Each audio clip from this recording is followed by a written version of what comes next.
Okay, so I just wanted to make this video in regards to Nibiru. Now, I'm sure a lot of you watching this video now are the same as me, and you've watched a lot of videos on Nibiru, right?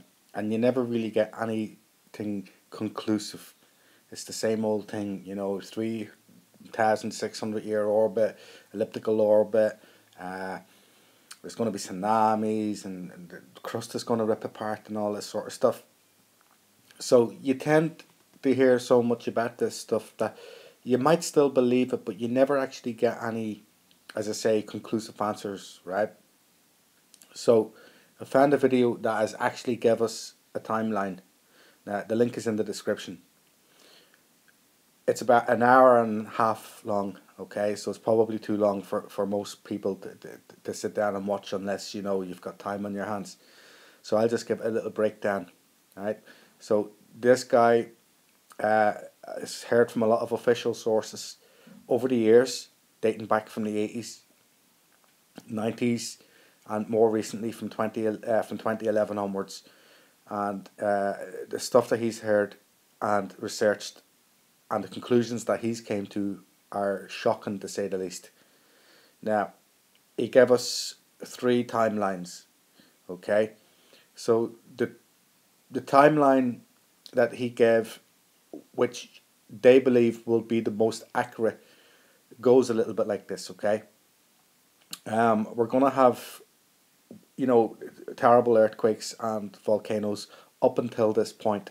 And we've been having this with fish and stuff falling out of the sky, birds falling out of the sky, just terrible weather phenomenon globally. I mean, all the earthquakes awakening up along the Pacific Ring of Fire. Uh, Big earthquakes like in Japan last week, 8.5 magnitude. So there is a lot of stuff going on that really correlates with this. So the first timeline he said would be we will see Nibiru in the sky in December this year, 2015. Um, it will look like a star to begin with, a new star in the sky, and it'll just gradually get bigger. So they're talking about March or April 2016 when it does its sort of first pass by of Earth, and that's when the games begin. Now, you don't need me to tell you what that implies, okay? You know, massive earthquakes, tsunamis, uh, meteorites coming in because Nibiru's pushing meteorites in front of it and dragging meteorites behind it as well, because it's passed through the Kuiper Belt, so it's skittled everything.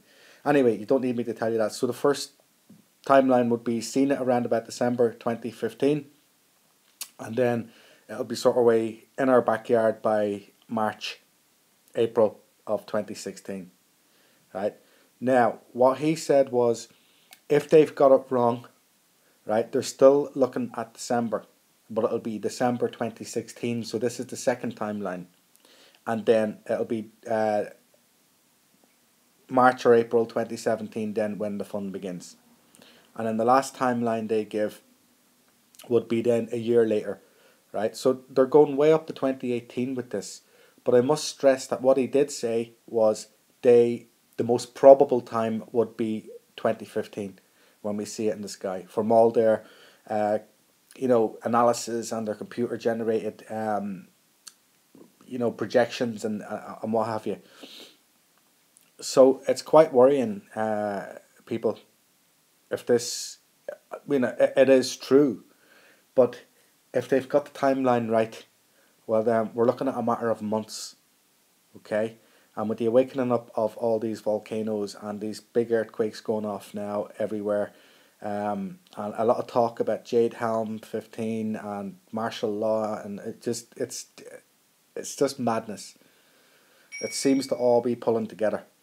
Um, I hope it's not. I know it's coming, but I hope not this year. I hope we get another year or two out of this dire world that we live in anyway. But at least it gives us time to, to prepare.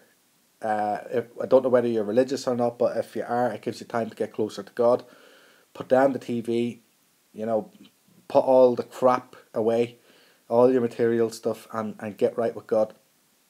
If you're not religious, then it gives you time to spend more time with your family, appreciate the people that you love. Okay, I'm not here to scare anybody. I've been following this Nibiru stuff for about 5 years now, and I've always put it to the back burner because the videos just weren't substantial, or the information out there is just not substantial enough. But this is the first video that I found with an actual timeline. Now I've left the link in the description for you guys if you want to watch it. But I've gave you a pretty much overall an overall sort of rundown of events. I mean, this guy talks about them hoarding gold. You know, they're all hiding their gold. They're filling up their bunkers with food and seeds, and you know, everything to regenerate the, you know, the earth after you know, a big disaster like this. So anyway, thanks for listening and enjoy the video.